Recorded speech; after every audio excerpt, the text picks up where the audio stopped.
Hello, dear ones.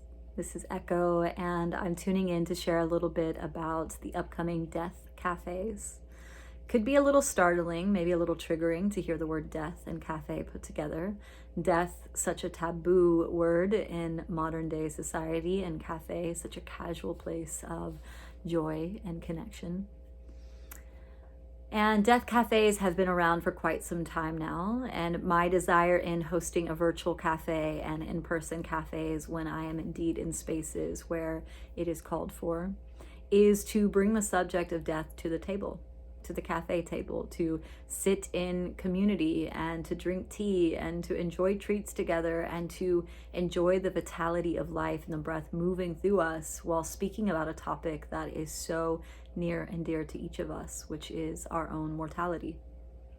Some of us may be grieving deaths that are close in date. Some of us may be grieving deaths that are very far and historic to us, but still hold such a somatic tension or a pain in the body. Some of us may be fearing our own deaths. We may go into anxiety or angst when we even contemplate the idea of our non-existence or emptiness. The desire in this space is to not lead you in any religious beliefs or specific secular beliefs or atheistic beliefs or any belief system whatsoever. It's to hold space for whatever arises, to speak about others or to speak about ourselves, to speak about our fear, our excitement, our curiosity, and to make the subject not so taboo. This is something that used to be so a part of the tribe and so familiar to children and to adults. And we used to have death around us. We didn't separate ourselves from it. And now we push it away.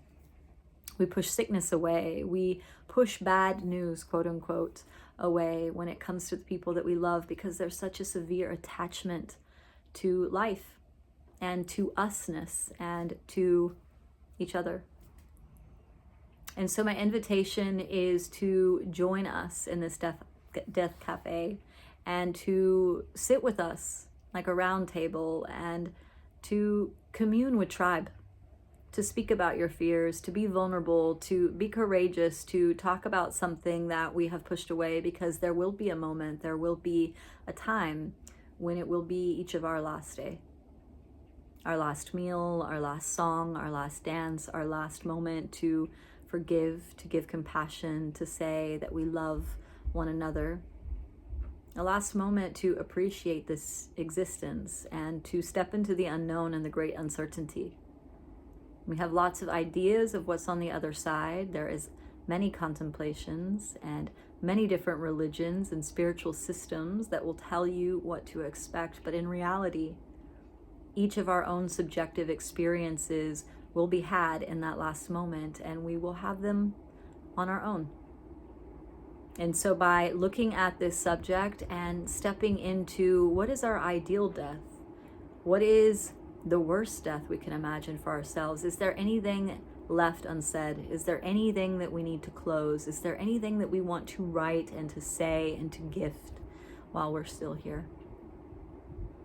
Because moments aren't promised, days aren't promised, and in this moment, we're each gifted a precious, precious gift for those of us that are watching this and myself here, that life is here. Life is permeating this space. It's inundated in my body, in your body. If you're watching this, we are alive. And in that, I am not my body, and I am not even my mind, as Sadhguru says. I am not my body. I am not even my mind. But in this moment, I have a body and I have a mind. And these are precious resources to experience and traverse the human landscape with. So join me if you feel called to just to step into connection and to say the word out loud, death. To say, I too one day will die. And those that I love will one day die. and to just say these words and let them be in the body, and to soften and to allow the truth to touch us. So if you feel called to join, reach out for our newsletter and our donation space, which goes back into the practices of death meditation and the studies around death. And join once a month. I'm here. We're here. Thank you for tuning in.